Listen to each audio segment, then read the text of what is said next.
Hello, I'm Andrew Smith with Virginia Farm Bureau's Governmental Relations Department.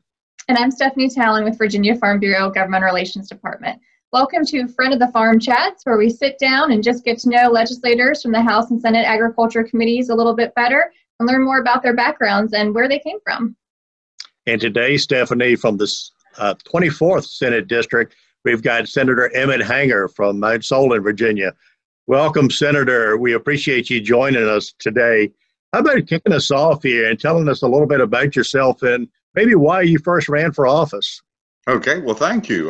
Certainly, I appreciate the opportunity to have this chat, as you're calling it here. Well, I've been at this for some time now. Of course, I grew up in Augusta County. My background here, I was a local student. Went to high school. I've only been away except for military. I live in the western part of the county right now. Got involved in politics at a very early age, kind of as an outgrowth of community service. I'd gotten involved in a lot of activities in high school, and then in church-related activities. And the Ruritans, that's something I'm still involved in here locally, a lot of community service type projects. So for me, getting involved in politics was kind of an outgrowth of that. The first office that I ran for was Commissioner of the Revenue in Augusta County. And I ran against an incumbent, so people weren't expecting me to win that position. Maybe I wasn't myself, but at any rate, I won the job and then I had to do it. So I was Commissioner of Revenue. And while I was Commissioner of Revenue, I was approached. I became active with the Republican Party, of course, here in the Valley, and helping build the party, because when I first was elected Commissioner of Revenue, this is something that would seem odd to folks right now, but I was the first Republican that had been elected to a countywide office in Augusta County since Reconstruction. So things have changed over time in terms of where we're at politically, but you know, as a lot of people here in the Valley recognize, the Democrat Party at that time in rural Virginia was a very conservative party, but it made that transition during that period of time, and we were able to build the Republican Party. So having been involved at that level, an opening came up at the last moment for someone to run for the House of Delegates. So a group of people approached me about jumping into that race, which I did. And so I spent some time in the House, and I was out for a 4-year term, and then I ran for the Senate. So I spent 9 years in the House, then I was out for 4 years. And then I've been in the Senate now for, I guess it's 25 years. Hard to imagine, but almost that amount of time. I was first elected in 1996 is when I began to serve in the Senate. I've enjoyed it a lot. I enjoy the relationship with my constituents, trying to provide services throughout the Valley, and in fact, with some of the opportunities I've had in the Senate throughout the state, I've enjoyed those relationships. I have a large family. I have 5 kids, and my wife has been a school teacher, and now we have a bunch of grandkids. So we have a lot of fun here in the Valley, and people have been very kind to me over the years. Thank you. That's great. Senator, you've served on the Agriculture Committee for many years and are very familiar with the issues and challenges that farmers face. So I'm curious, did you have any ties to agriculture or forestry prior to joining the committee? Yes, in fact, when I was growing up, my family didn't own property, but we rented a house that was on a farm. And so I was actually, I'm very indebted really to the agriculture, and specifically the FFA program in my high school. I was a member of the FFA, and did a lot of projects, competed in a lot of the different things that we get involved with in FFA. Had agriculture each year, and then ag shop, and those skills that I gained there were very important.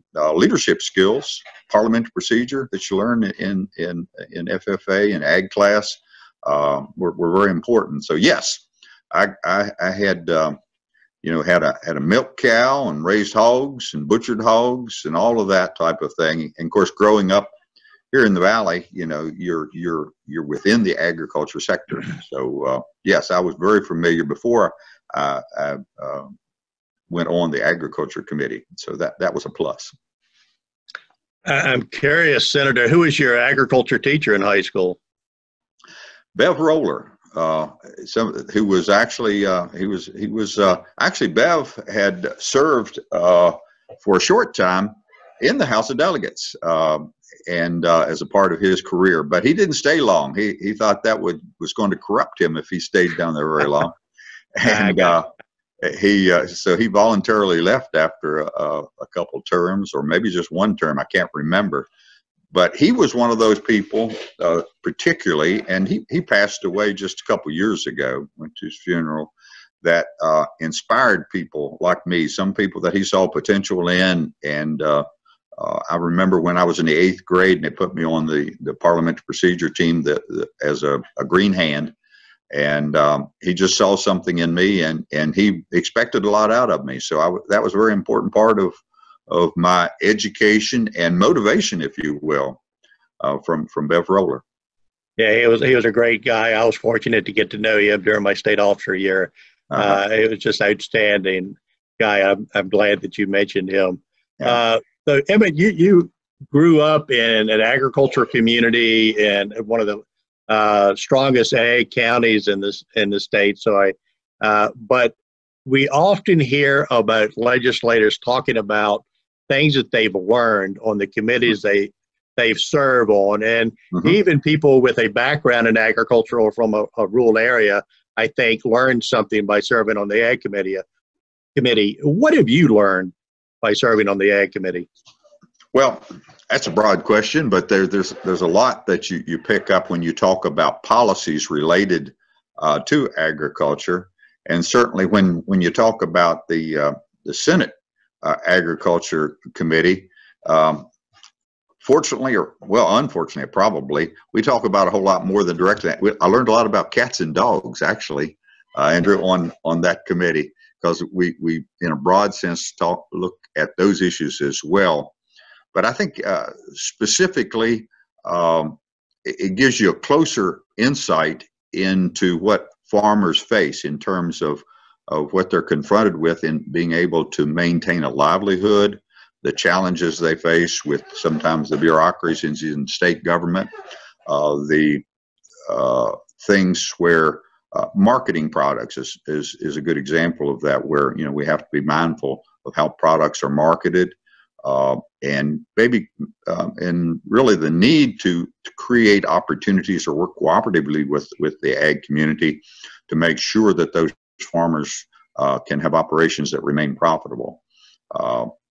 Obviously, we get into a whole lot more than just how to manage a farm. Some of the things related, and I've been an active member for a number of years now of the Chesapeake Bay Commission as an example. So you have all these environmental issues, the current efforts to clean up our waterways in the Chesapeake Bay, which create opportunities, but also impose, in some ways, burdens on the ability to operate a farming enterprise profitably.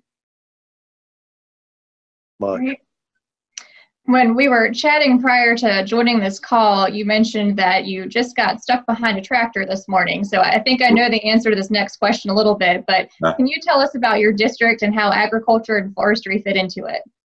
Yes, and Andrew also mentioned there briefly here in Augusta County, Rockingham County, Augusta County, your two leading agriculture counties in the state. And so I've had a close relationship to the ag community as I've grown up, and in my business interests and here in my community.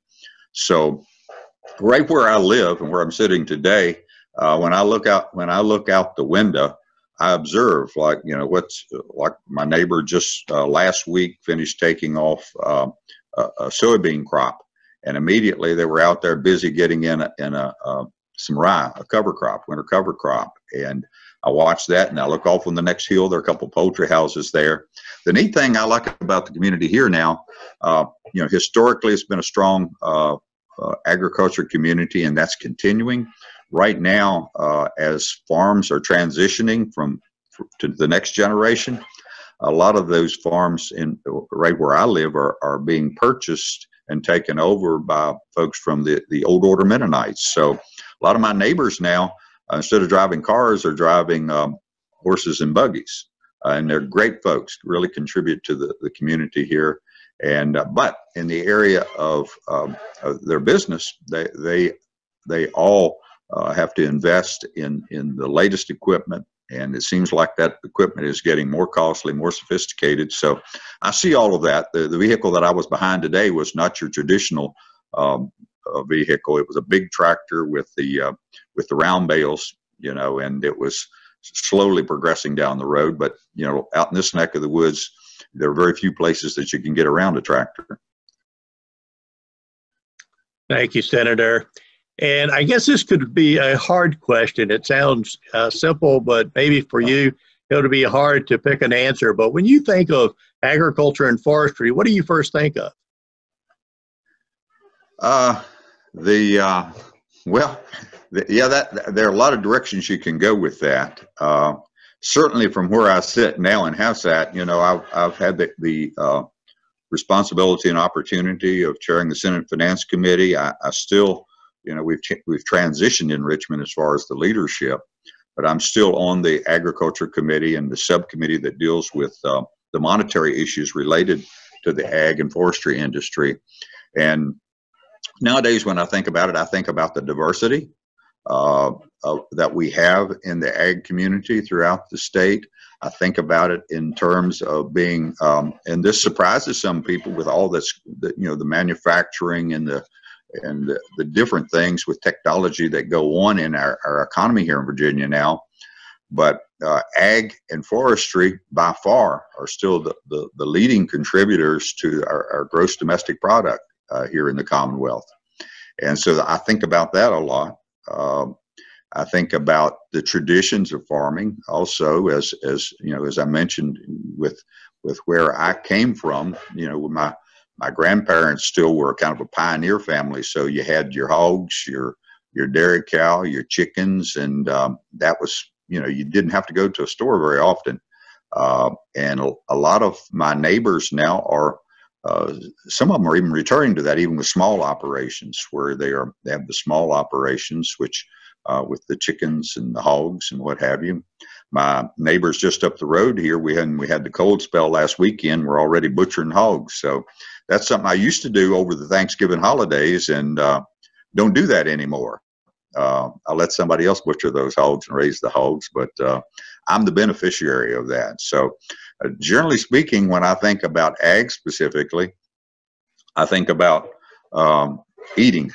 And that's one of, obviously, my pleasures in life, and I'm sure a lot of people, in terms of the bounty of food that's available to us throughout the Commonwealth, and certainly here in the Valley, as right now we're approaching the holiday season. And from forestry, I think about, well, one of the things I think about right now is the market. Price of lumber has gone up, way up. And, you know, I have some mill operators close by here. I do some construction work, so I buy their products. And so we have a tough market here right now, where with the demand for particularly pressure treated lumber.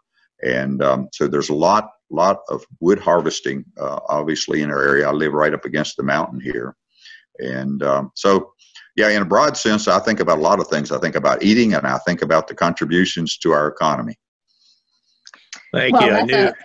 Yeah, let me just chime in, Stephanie. I really appreciate, you know, taking that on, because it could be a challenging question.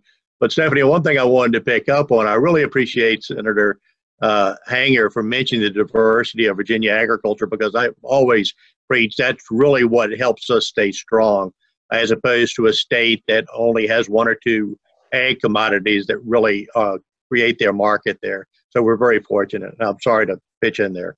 No, that's a great point, and I definitely agree, and also agree with, when we think about agriculture, we think about eating, and that's a great segue to my last question, and that's, what is your favorite Virginia-grown product? Oh my, that is a tough one.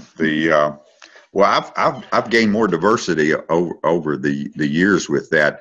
I used to work for a business in an office environment where everybody went out to lunch together, or a group of us would go out to lunch, and every day they always knew what I was going to order. I ordered fried chicken. I just love fried chicken. And in fact, I've been conducting an informal survey around the Commonwealth to see who has the best fried chicken. So I've got some ideas about that. But there are other areas now that are high on my list. Ice cream, dairy products. I eat a bowl of ice cream every night before I go to bed. It helps me sleep, and I have very entertaining dreams, I think, in large part because of that ice cream. But I have diversified though. So, you know, we've got a lot of beef cattle operations here in the valley as well. So I like steak. And then as far as adding to that diversity, and a lot of work that we've done, all of us together, and the ag community has been an integral part of that, of restoring our bay. And I love oysters.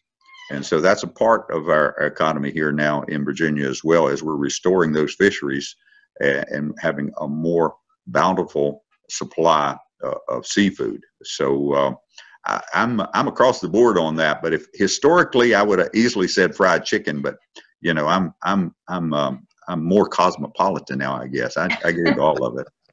Absolutely. Well, we'll have to have you back on again to share the results of your fried chicken study. I'm anxiously awaiting those results. Okay, thank you. Well, thank you so much for joining us today. We really appreciate you taking the time to share your background. I always love hearing the stories of where people start and the journey of how they got to where they are today. And I think for many of our viewers, it really hits home to hear you tell stories about your ag teacher serving as a mentor and helping you along the way. So we really appreciate that and hearing your perspective about the diversity of the agriculture industry and how that looks in Virginia. So thank you for all you do for agriculture. And again, thank you for your time today. You bet. And thank you all for the opportunity to share. Thank you, Senator.